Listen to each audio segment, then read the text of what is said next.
n'importe quoi. Oh, je laisse passer. Les gars, dis-vous tout seul, les gars.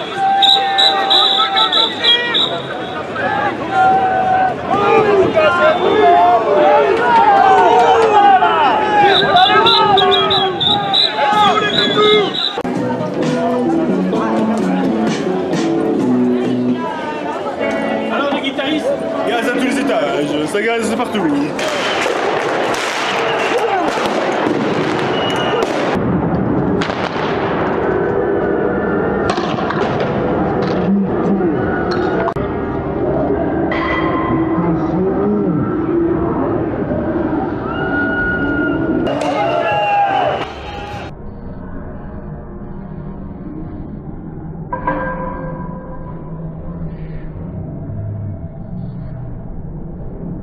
Doucement, il a baissé son LBD. Comme ça, tout doucement, tout doucement, tout doucement.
C'était quoi?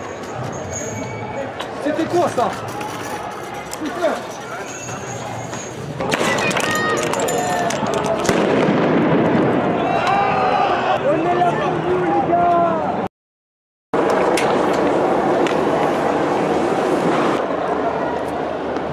On est là, même si pas qu'on n'avait pas, nous on est là. Pour l'honneur des travailleurs, pour prendre le meilleur, même si pas qu'on n'avait pas, nous on est là. Oh yeah!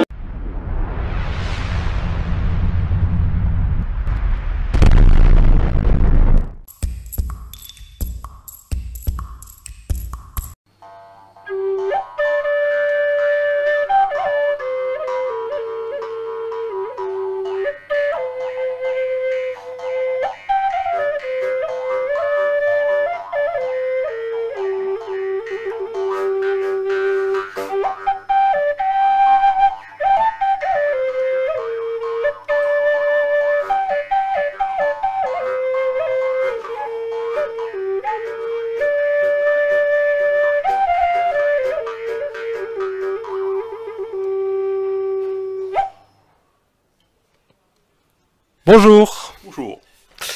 Alors, Sangoé, est-ce que tu peux nous raconter un peu ton parcours de vie? Tu es né où, par exemple? Je suis né à Bordeaux, à Talence comme.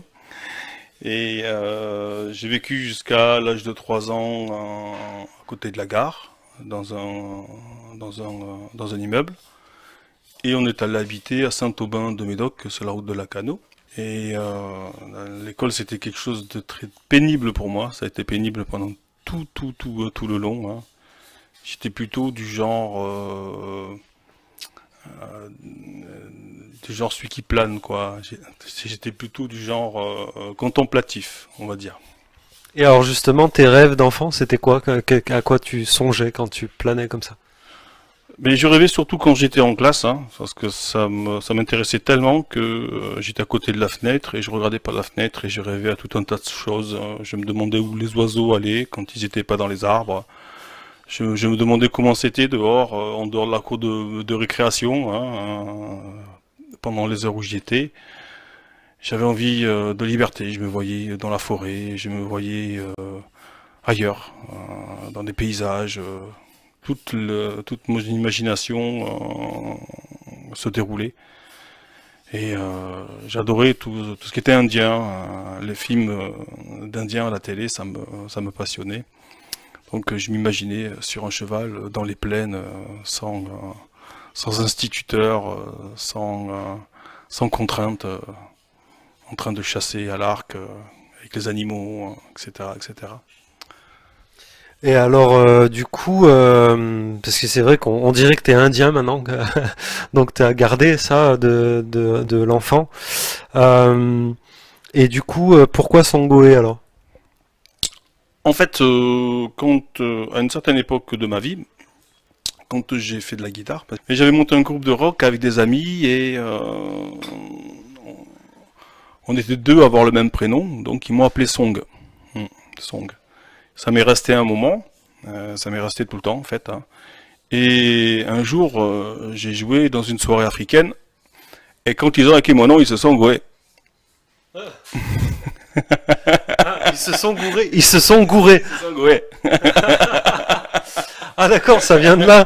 Et mais pourquoi ils t'appelaient Song? Ça n'a rien à voir avec ton prénom? C'est parce qu'en fait, c'est moi qui chantais dans le groupe, je faisais la guitare et je chantais. Ah oui, donc Song, le chanteur. Et l'autre l'autre musicien, il était sax, donc on l'appelait sax. Voilà, moi on m'appelait Song, lui on l'appelait sax. D'accord, d'accord, comprends mieux. Et après, les Africains, ils se sont gourés. Ils se sont gourés. Et ça... C'est une blague.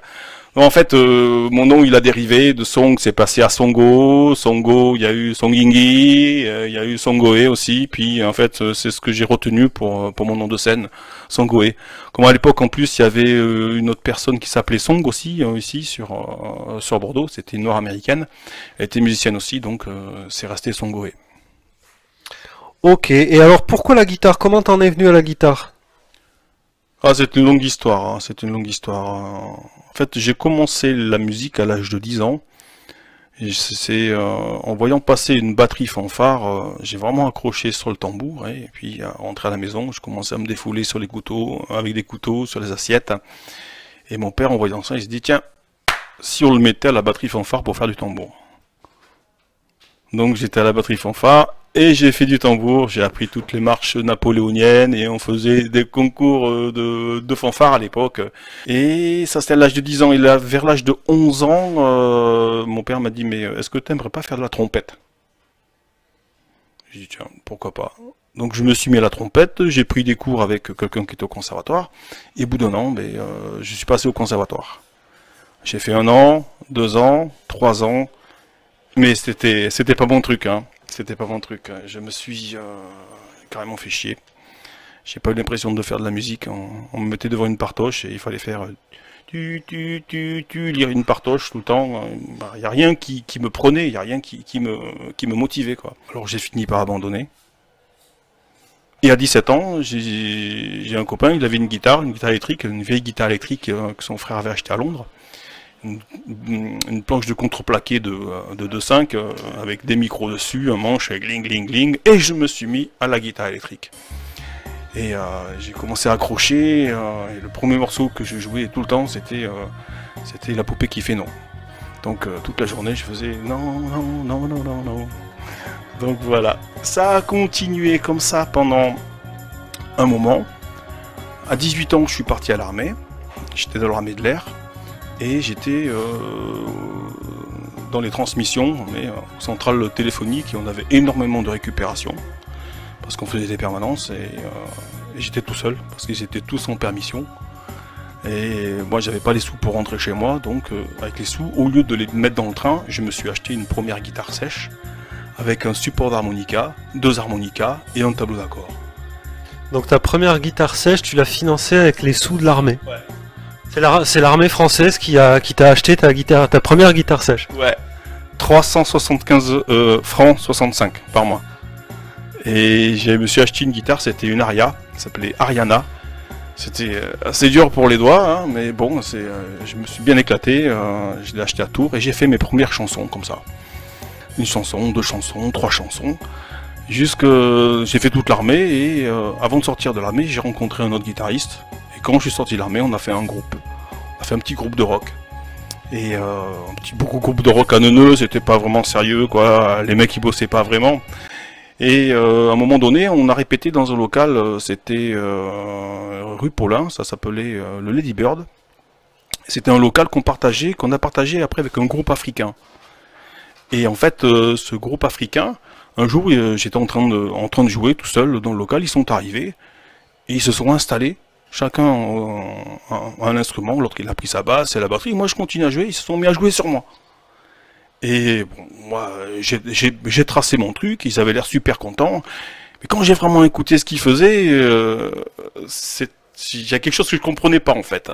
Donc j'ai tout stoppé. Et par contre, eux, ils avaient bien entendu ce qui se passait pendant un moment. C'est-à-dire que j'avais bien tracé mon truc et ils avaient pris quand même beaucoup de plaisir. Qu'à l'époque, j'étais très timide. J'étais d'une timidité maladive. J'avais commencé à bégayer à l'âge de 8 ans et je bégayais encore. J'avais 21 ans. Ça, la musique, pour ça, t'a beaucoup aidé du coup à extérioriser des choses et à lâcher un peu. Énormément, énormément, énormément. C'était énorme. C'est à force de jouer en public qu'on arrive à gérer un peu mieux le track. C'est un peu ça qui s'est passé pour toi, en fait, quelque part aussi. Puis le travail en répétition qui solidifie le jeu et du coup la confiance qui va avec, c'est ça? Complètement. Tu voudrais bien nous jouer quelque chose du coup? Avec quoi? Eh ben, guitare. Yep. Ok.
Merci, j'aime bien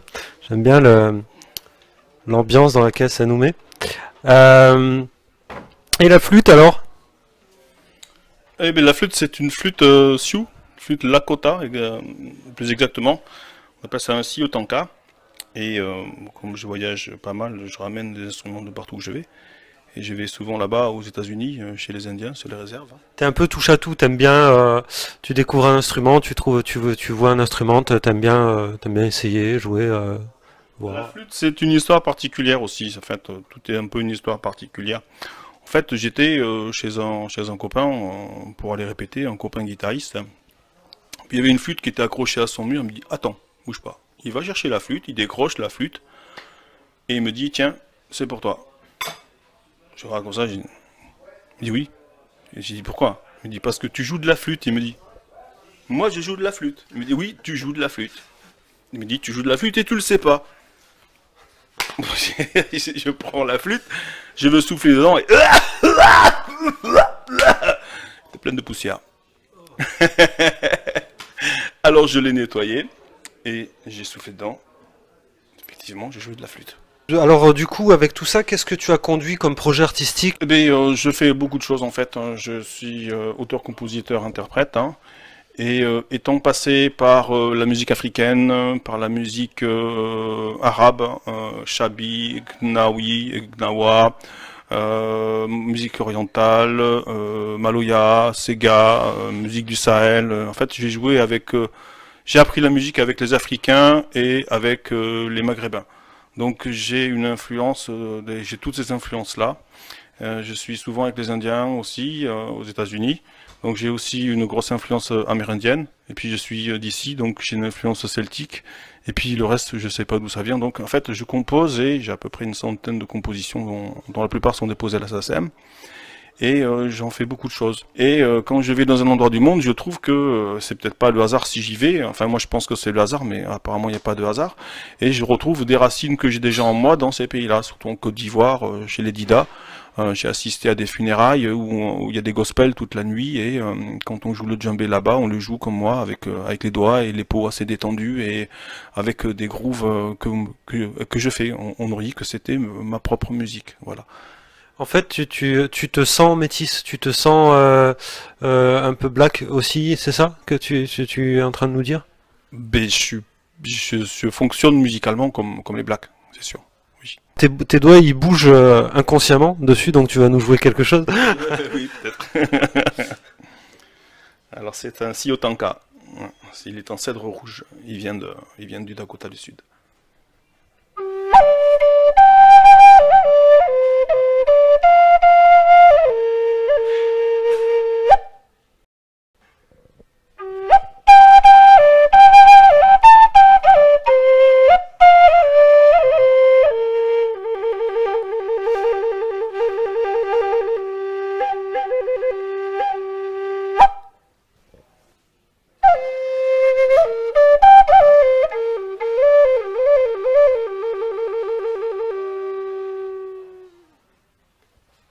Waouh, c'est magnifique, hein, le son qu'elle a, cette flûte, c'est génial. Est-ce qu'il y a un moment vraiment qui t'a marqué, que tu garderas avec toi jusqu'à ton dernier souffle? Oui, il y en a plein. Les moments que je préfère, c'est quand le public il arrive à danser, qu'on arrive à se mettre en symbiose et que l'énergie qu'on envoie dans le public, en fait, elle nous est renvoyée. Ça, pour moi, c'est les moments les plus forts. Ça passe même au-dessus des premières parties que j'ai fait avec des stars, avec tous les groupes avec lesquels j'ai joué, de tous les gens que j'ai rencontrés. C'est ça en fait, ce que je sens, je perçois dans ce que tu décris, de manière assez vibrante d'ailleurs, c'est ce besoin d'interaction en fait, quand tu joues de la musique, ce besoin d'interaction avec l'autre, c'est ça? C'est ça, c'est ça. C'est ce qu'il y a de plus important pour moi. En fait, si je fais le parallèle avec ce que tu nous as livré tout à l'heure, que quand tu étais enfant, tu as rencontré des problèmes d'expression orale en fait, avec le bégaiement. Ouais, de timidité, voilà, de bégaiement, etc., qui ont dû être difficiles à vivre à l'époque pour toi, dans ton univers relationnel avec les autres. Est-ce que tu penses que du coup, en fait, ce passage difficile un peu de ta vie a fait peut-être que maintenant, quand tu t'exprimes avec un instrument de musique, ça renforce du coup, peut-être ça viendrait de là, que ça renforce du coup ce besoin d'interaction avec le public, cette connexion. En fait, il y a un proverbe que j'ai beaucoup entendu chez les Africains, chez les musiciens, qui disent attention, méfie-toi du musicien gaucher et de celui qui bégaye. Voilà, je pense qu'on a une sensibilité qui est beaucoup plus forte. Et ouais, je le vérifie, c'est vrai que je suis très sensible. C'est pour ça que je suis un peu timide aussi quand je parle. Je bégaye plus, mais je suis toujours timide. Je suis plus à l'aise avec un instrument que quand je parle. Et je remercie d'être comme ça, parce que ça me donne accès à certaines capacités que je pense que j'aurais pas si j'étais pas comme ça. En tout cas, je te remercie pour d'avoir accepté de m'accorder cette interview, tu vois, compte tenu de ce que ça représente pour toi émotionnellement.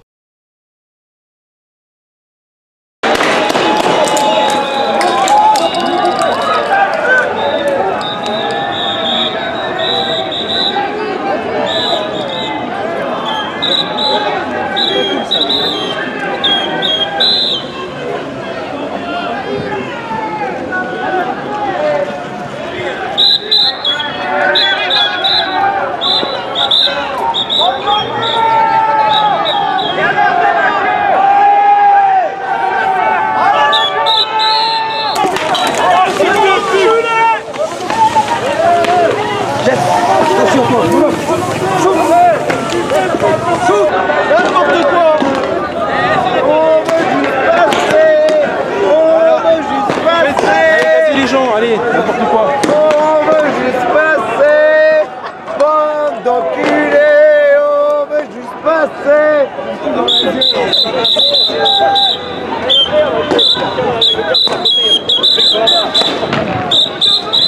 Gardez-vous tout seul, les gars.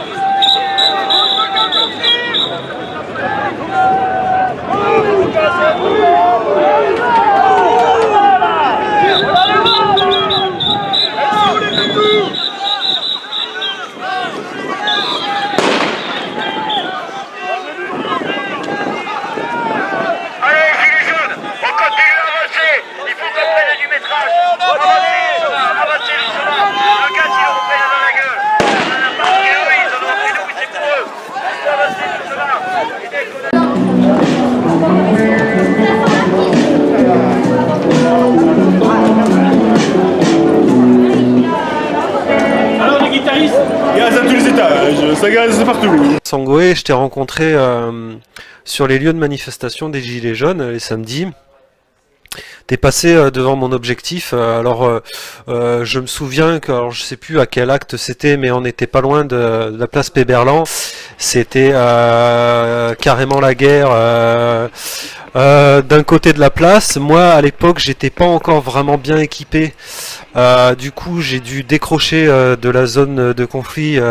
J'ai dû arrêter de filmer là-bas parce que voilà, ben, ça devait être à l'acte 10 ou 11 ou un truc comme ça. C'était l'acte 10. Et du coup, j'ai décroché de cette zone. Je filmais à la GoPro, moi, à l'époque, pour te dire. J'étais encore... voilà. Il y avait un son quasi inexistant. Et j'étais pas équipé. Donc, bon, voilà, quand ça a gazé, il a fallu que je dégage de la zone. Et je pouvais plus continuer à filmer là-bas. Et du coup, je suis allé de l'autre côté de la place. Et je vois un uluberlu avec des plumes sur le casque en train d'accorder sa guitare. Je me dis mais qu'est-ce qu'il fout là lui Et donc ça m'a intrigué et je suis allé voir.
Et j'ai trouvé ça étonnant parce que à même pas 500 mètres, même pas 300 mètres, c'était la guérilla urbaine quoi. Hein, donc c'était chaud. Donc c'est pour ça vraiment je me suis dit mais qu'est-ce qu'il fait là? Bon, donc je suis allé voir vite fait, j'ai un peu écouté et puis bon après j'ai décroché parce que je t'avouerai très sincèrement que pour moi sur le coup à l'époque.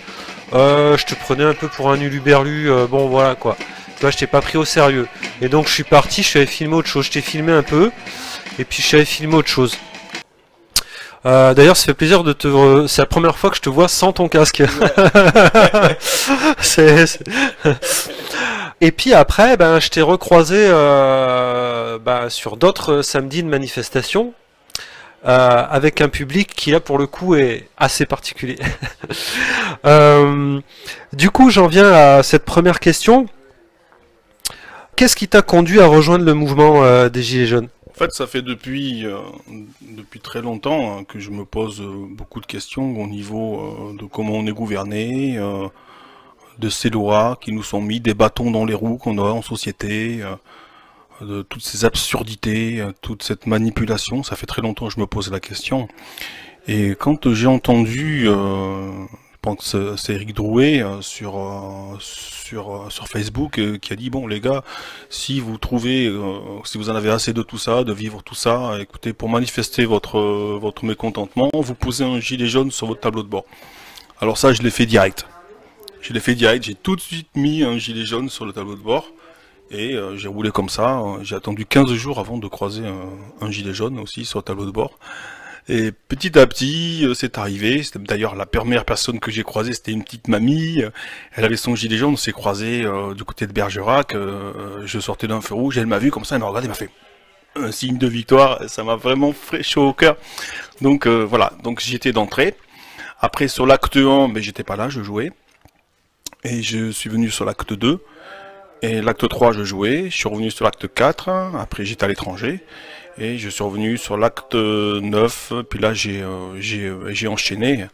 Je suis vraiment trop content que les gens se réveillent. Ça faisait trop longtemps que j'attendais ça. Et c'est quelque chose de formidable. Je l'ai senti dès le départ. Je pensais pas que ça allait... quand j'ai posé mon gilet jaune sur le tableau de bord, je pensais pas que ça allait aller si loin, mais je l'espérais vraiment. J'ai dit là, c'est le moment, il va se passer quelque chose, comme si on était dans le creux d'une vague, qu'on était en train d'être poussé en avant. J'ai senti une énergie et j'ai foncé direct, sans réfléchir. Voilà. Alors, justement, moi, je t'ai rencontré à l'acte 10. Moi, c'était le premier acte que j'ai commencé à filmer. Quand je t'ai revu dans d'autres contextes, où j'ai commencé à mieux percevoir quelque chose d'intéressant qui se dégageait en termes d'image déjà derrière l'objectif, mais pas seulement, mais aussi en termes de message. D'où ma question. Quel message tu veux faire passer dans tes actions artistiques lors des manifestations des samedis? Mais moi je trouve que c'est important. Bon déjà j'ai énormément de respect pour tous ces gens qui se déplacent chaque week-end avec leurs problèmes. C'est des gens souvent aussi, pas tout le monde, mais la majeure partie qui ont des problèmes financiers. Donc ils font l'effort de venir se déplacer pour revendiquer quelque chose qui est pour tout le monde, même quand on n'est pas gilet jaune, même quand on n'a pas compris. On est gilet jaune parce qu'on met ça sur le dos juste, mais en fait on est le peuple. Et ces gens qui viennent, je les respecte énormément et je me dis, pour leur donner un petit peu de bonheur, pour mettre un petit peu de lumière dans tout ça et un petit peu de joie et donner un petit peu un côté festif pour enlever ce côté lourd, voilà, moi c'est ce que j'ai à donner. J'ai pas grand chose à donner, je suis pas un orateur, je suis pas un intello, je suis pas un militant. Ce que j'ai à donner moi c'est artistique et je me fais un plaisir de le donner autant pour les gilets jaunes mais autant pour les forces de l'ordre aussi, parce que je trouve que il y a beaucoup, je croise beaucoup des gars des forces de l'ordre, je vois dans leurs yeux, mais ce sont des gens comme nous. Bon, il y a des gens qui sont barrés des deux côtés de toute façon, mais les gens que je croise, il y a toujours eu une sorte de respect entre ces personnes-là et moi, et le fait qu'ils aient un uniforme, qu'ils soient habillés avec des armures, ça change rien pour moi, quoi. Alors justement, ça m'amène à deux questions. Donc première question, comment tu penses que tes messages sont perçus par les gilets jaunes, d'abord, dans un premier temps? J'imagine que ça doit être très disparate. Il y en a qui doivent se dire Ouais, il fait du rock'n'roll, je préfère avoir de la salsa. D'autres qui se disent Oh, il fait de la salsa et je préfère avoir du rock'n'roll. Il y en a qui se disent qu'est-ce qu'il fait celui-là avec ses plumes de pigeon sur la tête. Bon, déjà, c'est pas du pigeon, hein. C'est des plumes de Milan. Il y en a qui se disent aussi ah, il est super celui-là avec ses plumes de pigeon sur la tête. Et il y en a qui se disent ah, ça me fait du bien d'entendre de la musique. Il y en a qui disent mais qu'est-ce qu'il fout là celui-là?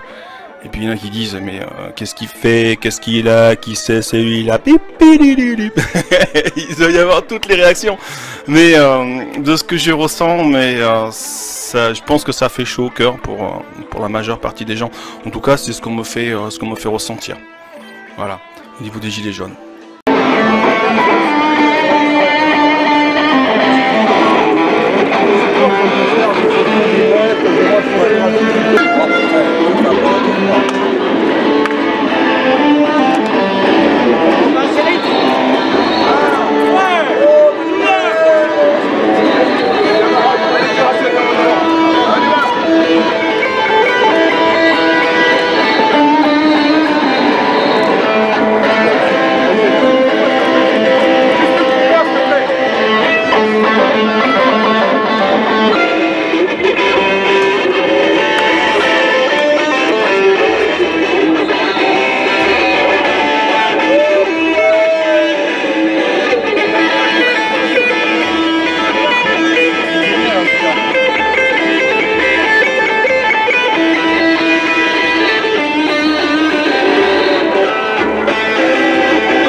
ça, toi, les retours que tu as, c'est quoi? Eh ben, ça fait du bien que tu sois là, merci d'être là, ça fait du bien d'entendre de la musique.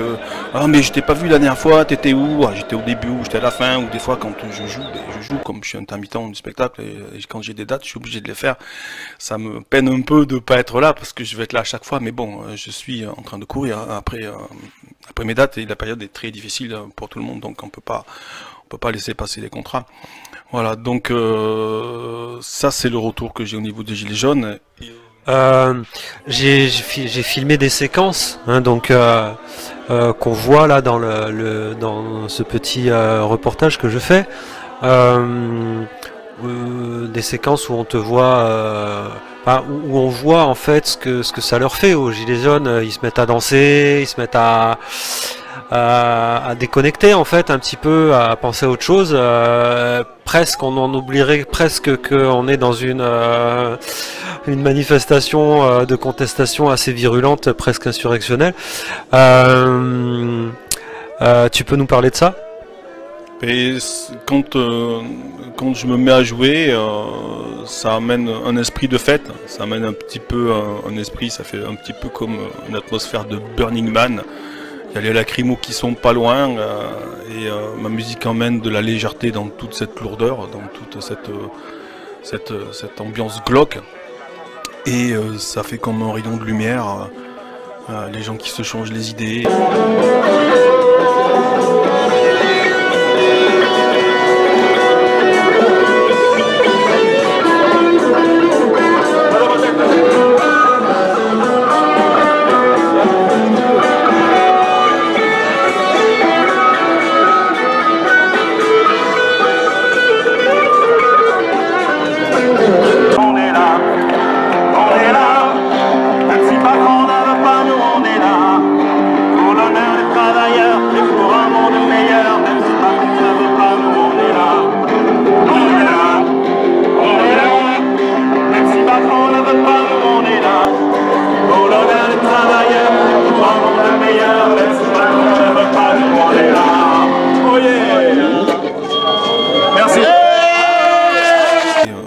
D'autres aussi qui interviennent, hein.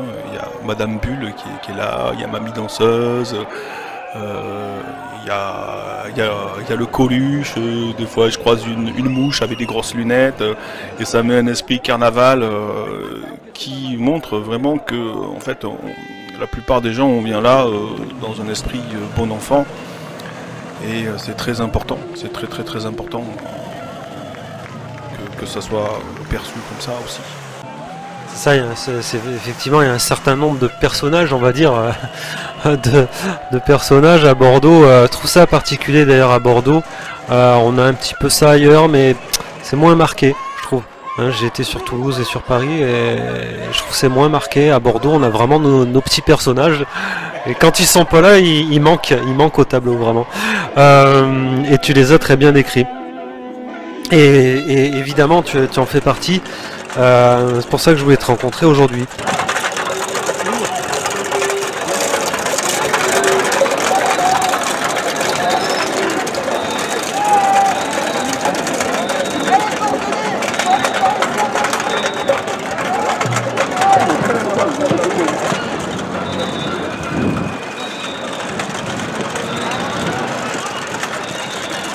Juste des roses en Picardie et du pain blanc dans leur assiette. Des enfants joyeux le lundi, aux oreilles des cris de mouettes. Ils voulaient juste vivre un peu et pas seulement exister. Ils ne voulaient rien de pompeux, pouvoir aimer. Mais ils les ont traités de rien et menacés de poursuites. Ils leur ont arraché des mains et des yeux sortis de l'orbite. C'était une exaspération. C'est devenu une colère qui tourne vers l'insurrection. S'il faut parler vocabulaire, sire, est-ce une révolution?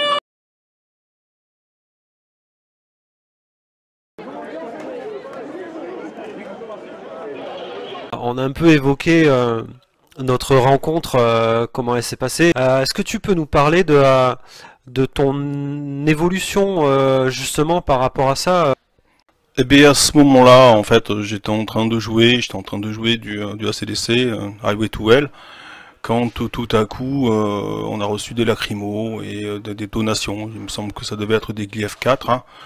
Et donc tout à coup l'atmosphère est devenue irrespirable, donc j'avais un masque. À cette époque-là j'avais un masque, j'ai mis mon masque, j'ai continué à jouer, puis je me suis mis à jouer du Hendrix, tranquille, au milieu des lacrymos. Il y avait l'hélicoptère au-dessus, les lacrymos, les Glief 4, charge de CRS, tout le monde a avancé, les CRS ont avancé en faisant taper leur matraque sur les boucliers, gla, gla, gla. Donc j'ai avancé, quand j'ai une guitare entre les mains, en général, je joue tout le temps.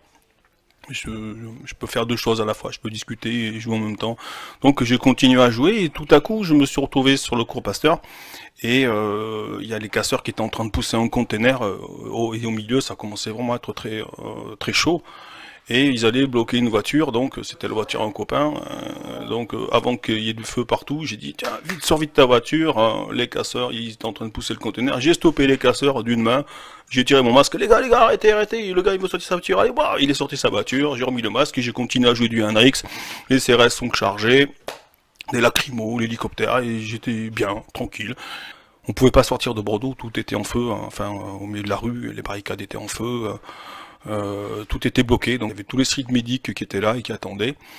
Donc j'avais toujours ma guitare, je commence à préparer la musique d'accompagnement de One Love et tout à coup, du coup Alsace-Lorraine, pendant ce temps que le canon à eau était en train de pousser ou d'éteindre la barricade, il y a une colonne, ils étaient habillés comme des baqueux, mais ils étaient beaucoup plus, on nous aurait dit que les mecs ils étaient surentraînés, ils sont arrivés avec le LBD au point. On nous aurait dit des commandos, et ils nous ont dit à terre, en gueulant comme ça, donc on s'est tous mis à terre. Heureusement que j'avais des genouillères, je sais pas pourquoi, mais ce soir-là j'avais l'impression que j'allais finir à genoux, c'est ce qui s'est passé. Donc au moment où je me mets à terre, j'envoie en même temps la musique d'accompagnement de One Love, et puis en pleine charge des commandos, là, on entend tic, tic, tic, tic, et j'envoie One Love, one heart. Let's get together and gonna feel alright.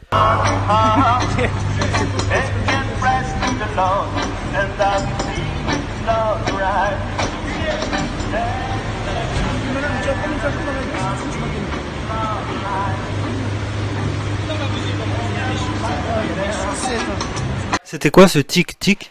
Le décompte 1, 2, 3, 4. Tic, tic, tic, tic. Et du coup, les gars complètement décontenancés, ils ont stoppé leur charge. Et les street medics pris entre la peur et le fou rire. Scène surréaliste. Ça a rameuté plein de monde. Parce qu'il y avait des gens qui buvaient de la bière à côté, et au bar, donc ça rameutait plein de monde. J'ai joué One Love jusqu'au bout avec 2-3 LBD pointés sur ma tête, avec la torche de couleur, avec la lumière dans la figure. Une drôle de sensation. Ils ont continué à pointer avec leur LBD, on aurait vraiment cru qu'ils allaient quand même tirer. D'ailleurs, il y a un street medic qui a fait la remarque. Ils le veulent leur tir de flashball. Hein.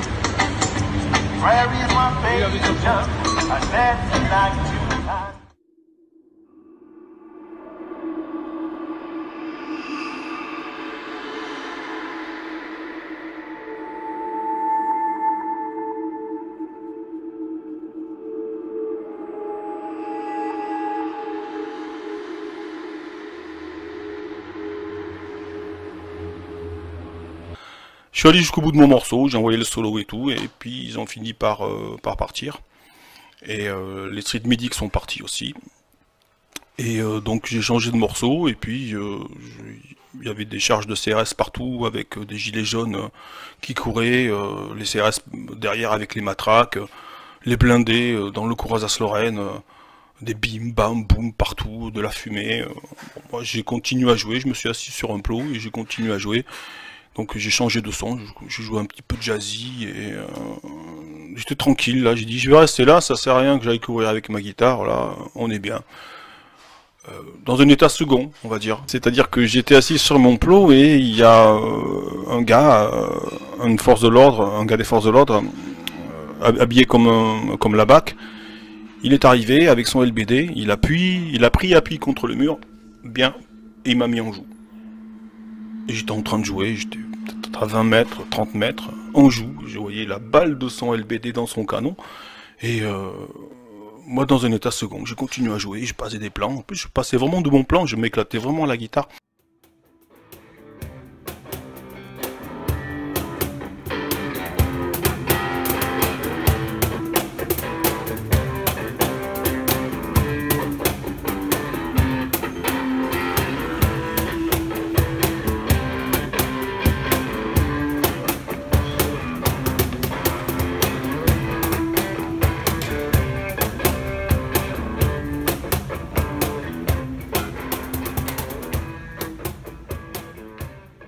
À un moment donné, je passe un plan comme ça, et le gars qui devait être depuis une minute ou deux en train de me pointer, je le regarde et je lui fais un grand sourire, tout naïf, sans calculer quoi que ce soit.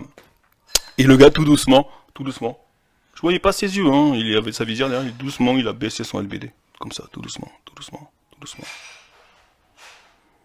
Jusqu'au moment arrivé, les bras le long du corps, et ses bras ils sont tombés comme ça, j'ai dit, tiens, il se dit qu'il peut pas tirer, quoi. Donc j'ai dit tant mieux. J'ai dit tant mieux. Et il a fait demi-tour, et puis là je lui ai fait comme ça, d'un air de dire merci, hein, et il s'est retourné comme ça, la tête un peu sec. J'ai compris que cette fois ça allait, mais que la prochaine fois j'avais pas intérêt à me trouver là, quoi. Donc c'était des moments assez forts, c'était très fort. Ça, c'est un petit peu une petite victoire pour toi, quelque part, dans ce que tu décris. On dirait que tu as réussi à toucher à l'être humain qui est derrière le casque et l'uniforme. Et c'est un petit peu ça ton combat aussi, peut-être? J'ai l'impression que je l'ai touché. Voilà, j'ai l'impression que j'ai touché, j'ai l'impression qu'il était vraiment venu pour tirer. De toute façon, il était vraiment venu pour tirer, quoi. S'il n'est pas venu pour tirer, je me demande pourquoi. Il avait son doigt sur la gâchette et bien stabilisé. Donc je pense qu'il n'a pas pu tirer, effectivement. Donc derrière ces armures, ces uniformes et ces directives, je pense, il y a des êtres humains. Et ces êtres humains, ben, on peut les toucher aussi. Voilà.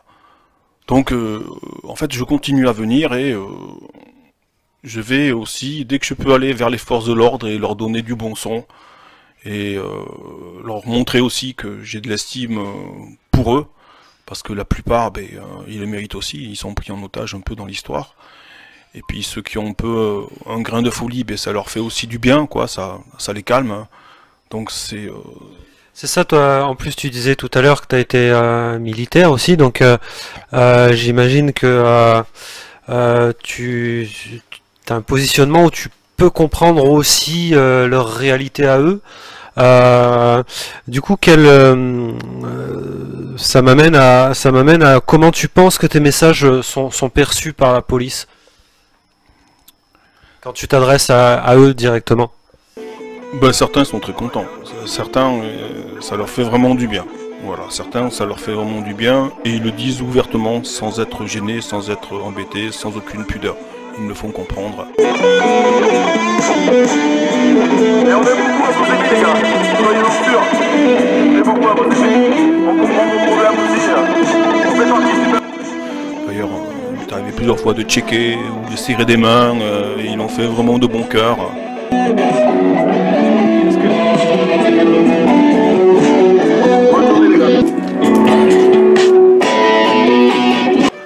Voilà. Après, quand c'est des jeunes, je sens qu'il y a des jeunes qui sont là, ils sont un peu à l'épreuve. Donc ils ont des regards très très droits.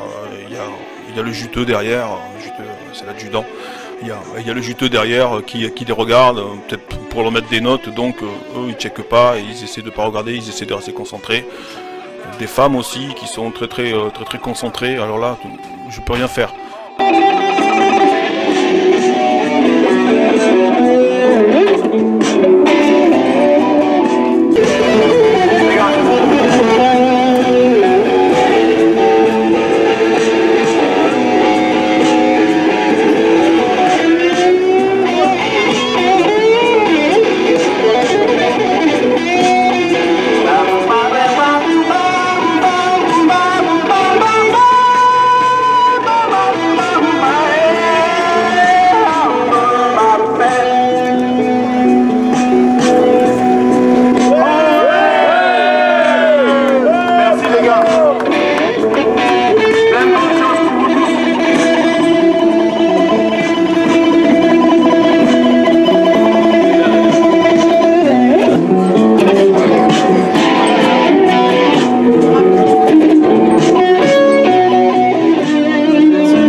fois, comme ça, ils étaient tous comme ça, je les regarde un par un, et je leur fais du rock, et ils entendent même pas, et je regarde le juteux derrière, et il me regardait avec un sourire comme ça, il me dit, mais oui, je les regardais, et on a eu une complicité tous les deux, et j'ai trouvé ça tellement humain, et je l'ai senti aussi proche de moi, quoi, et c'est des moments que j'apprécie énormément, et je suis sûr que c'est un moment aussi où qu'il a bien apprécié.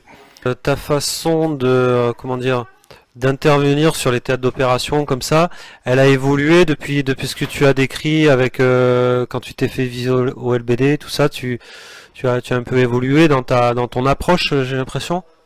Mais j'ai vécu des moments de guérilla urbaine à ce moment-là, et une bonne dose d'adrénaline, et j'ai compris que de toute façon j'ai eu un avertissement, hein. Ce gars qui est venu, il n'est pas venu pour planter des pâquerettes, hein. Il était venu pour une action, et j'ai compris que mon travail, il était d'amener de la paix, et justement d'être présent dans des périodes de calme, des périodes de paix, pour que tout le monde soit à l'aise, et que les gens se disent que quand je suis là, tout va bien, autant pour les uns que pour les autres. Et ça, je pense que ça a été perçu du côté des forces de l'ordre. Et peut-être que du coup, effectivement, c'était pas un contexte très propice à divulguer ce message. Il y a des contextes plus favorables, tu penses, pour divulguer ce message, en fait, quelque part, finalement. Est-ce que tu as l'impression que le message que tu veux faire passer de paix est plus clair dans un contexte plutôt qu'un autre? Oui, tout à fait. Tout à fait. Quand moi j'interviens quand c'est bon enfant. Voilà, quand c'est bon enfant, c'est là où j'arrive. J'essaie de me cantonner à ça. C'est mon travail. Je suis là pour ça. Je suis là pour amener de la paix. Je suis là pour prendre de la paix des deux côtés, et je pense que c'est bien perçu.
Bien se passer pour tout le monde, que ça va être calme. On va bientôt finir toutes ces histoires là pour tout le monde. Salut les gars.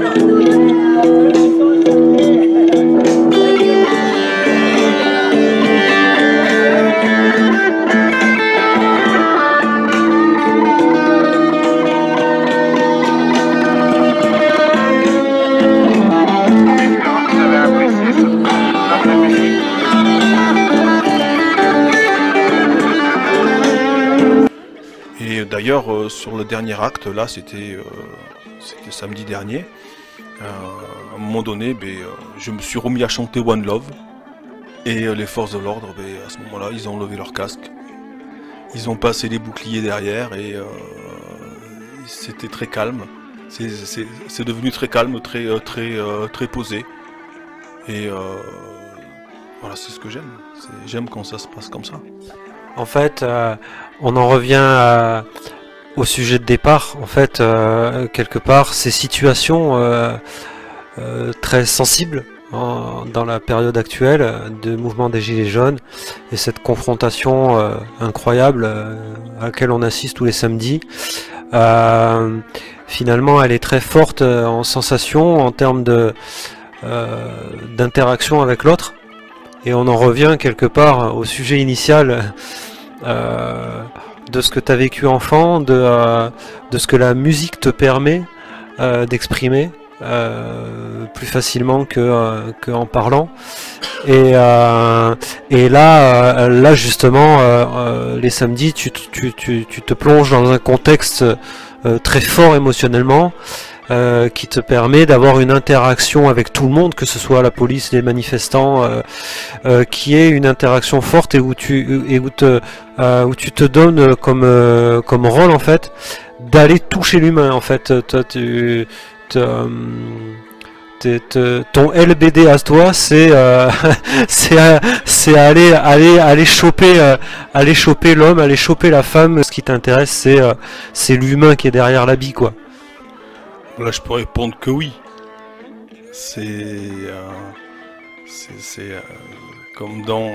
Comme Johnny Hallyday dit, ma guitare est un fusil. Mon arme à moi, c'est ma guitare. C'est une arme de paix. C'est une arme qui harmonise. C'est un outil qui permet de se relier les uns avec les autres parce qu'on a tous les mêmes sensibilités. Quand je fais un son, ce son il va toucher autant les forces de l'ordre et autant les gilets jaunes. Et c'est un fil conducteur pour se rapprocher les uns les autres. Et c'est comme ça que j'utilise mon instrument. C'est ça, en fait, derrière un gilet jaune, derrière un uniforme, il y a un homme, il y a une femme, il y a un être humain, et peu importe l'habit. C'est ça que tu es en train de nous dire? Ben, tout à fait. Tout à fait. On a tous plus ou moins la même sensibilité. Après, on a des niveaux de sensitivité qui sont différents. Mais la musique, ça touche tout le monde. Ça touche tout le monde. Et c'est un bon moyen d'harmoniser tout cet ensemble. Parce qu'on fait tous partie de la même chose. Et j'essaie d'aider à ce que les choses s'arrangent. Et surtout qu'on évite de tomber dans cette violence. Bon, j'essaie à mon niveau. J'essaie à mon niveau. Je fais ce que je peux à mon niveau. Mais ça suffira peut-être pas. Mais voilà, moi je fais ce que je peux pour que ça aille bien. Comme disait Pierre Rabhi, tu as mis ta goutte à toi. Je ne suis qu'une goutte de sable dans un océan de grains. Waouh. Et poète en plus.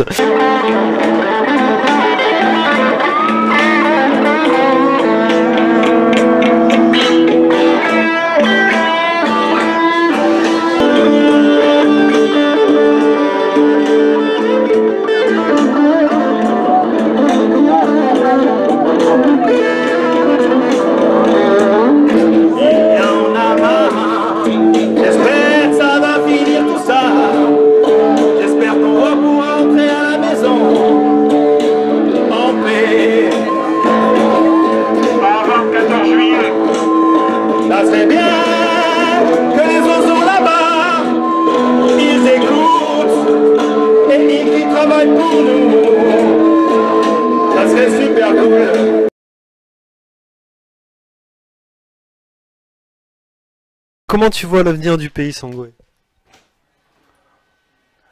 Ça dépend. Si on réussit ce pourquoi on est là, les Gilets jaunes, le pays peut redevenir un pays magnifique. Si on échoue, ça va devenir l'enfer. C'est-à-dire, est-ce que tu peux détailler de ce que tu imagines, toi?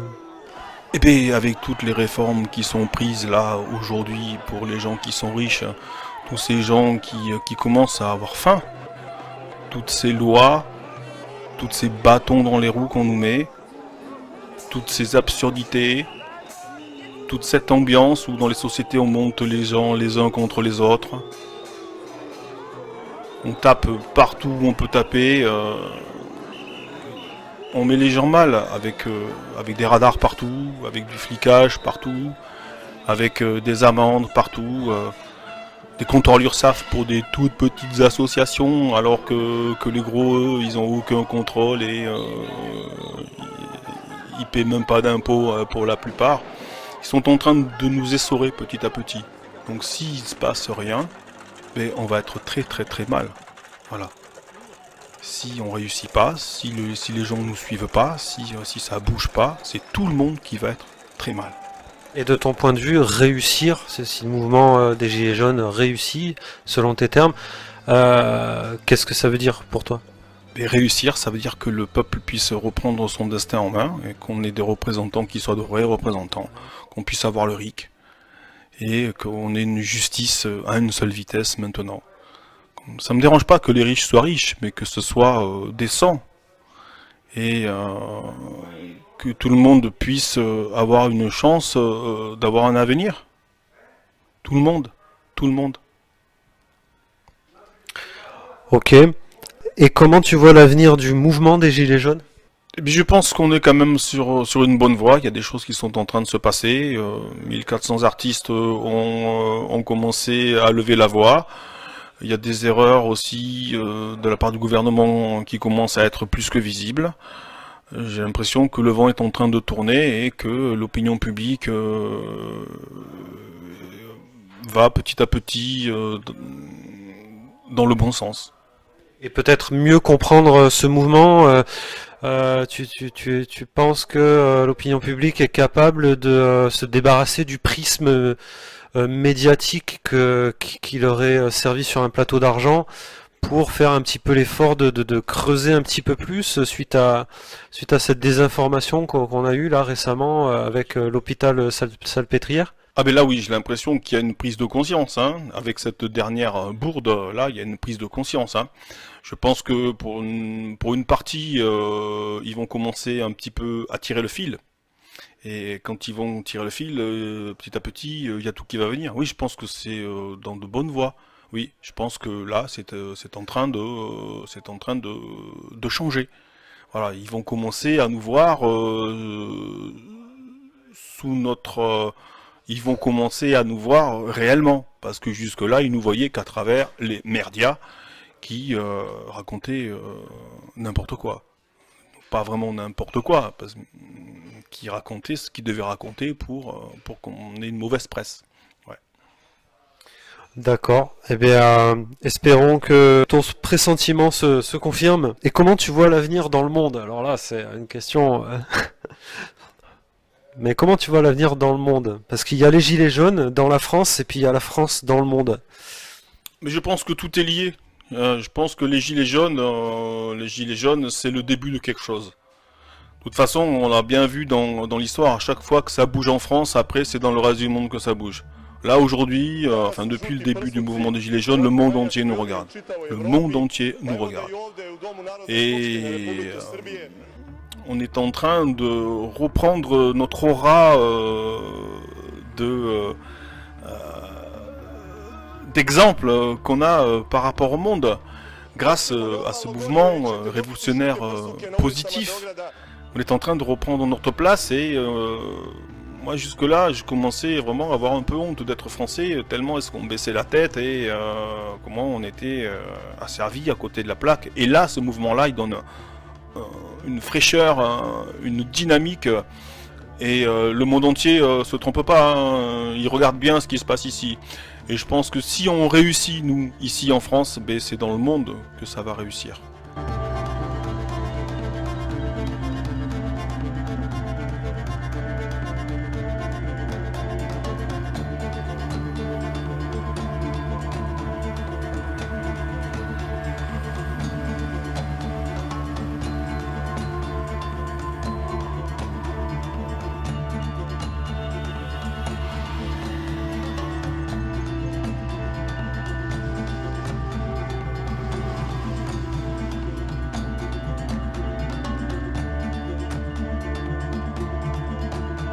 On demande moins de taxes.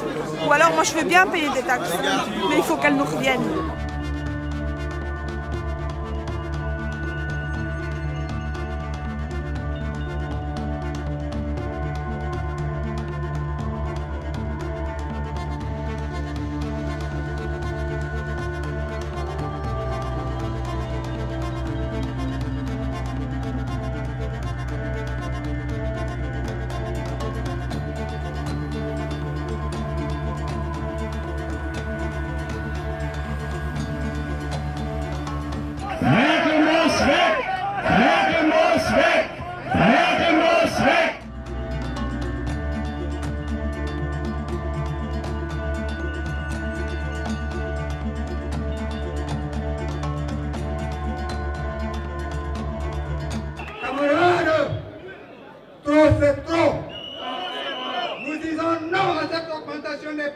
hydrocarbures.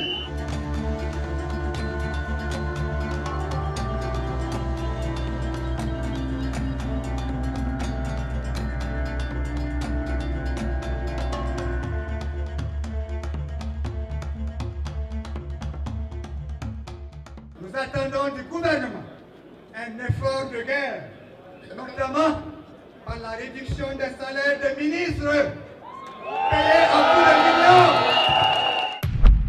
La France, pays des droits de l'homme, sur le papier en tout cas. Est-ce que selon toi, il existe une dichotomie entre la remise en question de ce principe-là, que la France est le pays des droits de l'homme, remise en question par l'exercice du pouvoir de nos politiques actuelles, et dichotomie par rapport à ce que justement défendent les Gilets jaunes sur le terrain? Mais justement, les Gilets jaunes essaient de remettre les pendules à l'heure. Il faut qu'on redevienne les pays des droits de l'homme. Et jusque-là, tout ce qui nous est montré va dans le sens contraire. Et ça commence à être de plus en plus clair, ça commence à être de plus en plus visible. Et le mouvement des Gilets jaunes arrive à point nommé, parce que ça commence vraiment à être dramatique ce qui se passe ici. Donc on remet les choses en place et c'est vraiment une très bonne chose. Hein. Cet esprit révolutionnaire est en train de revivre, les gens sont en train de se souder les uns les autres, on vit des choses formidables dans les manifs, on rencontre des gens formidables. Les gens qui se sont levés, qui sont là, sont des gens qui ont compris, sont des gens qui ont une conscience qui est plus importante que la moyenne, on va dire, puisqu'ils sont là, qui se donnent la peine de venir. Et ça crée une dynamique et ça crée des liens qui sont forts entre nous. Et je pense que quand on aura réussi à changer les choses, la France va redevenir un pays de lumière.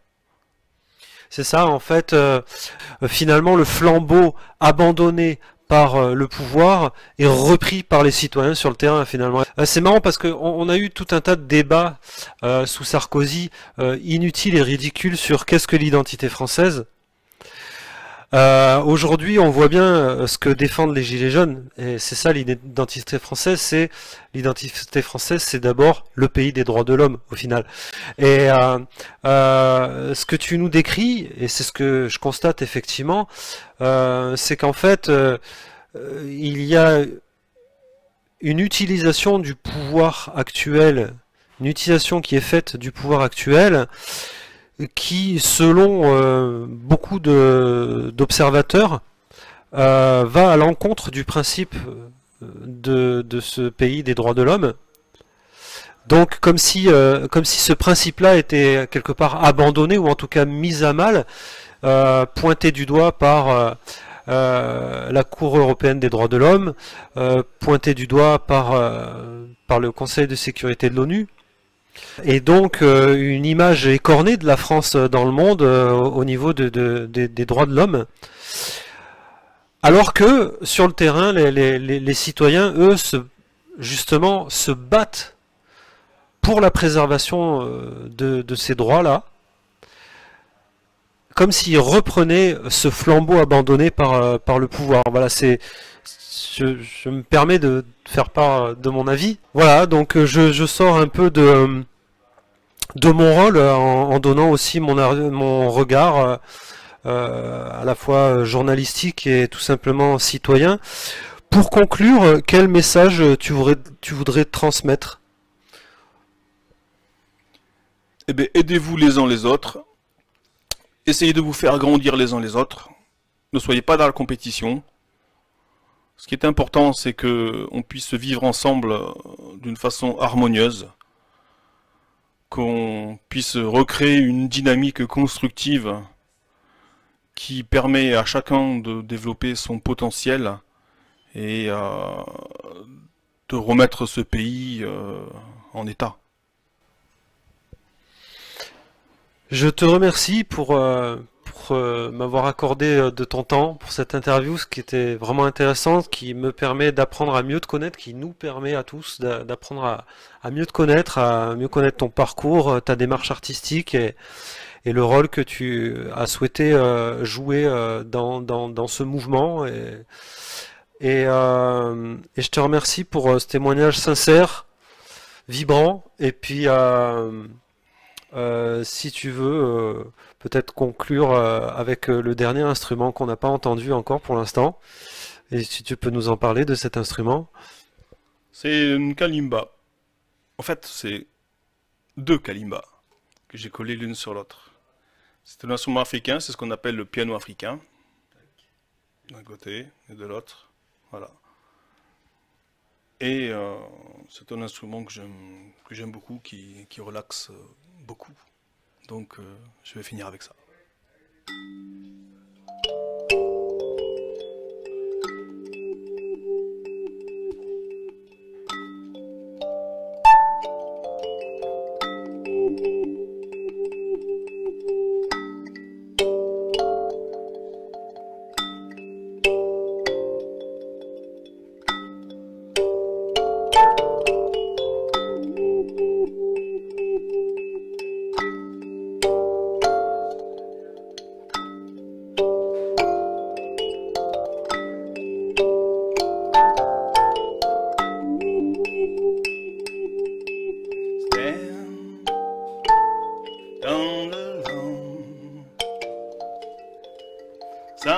Some days so long,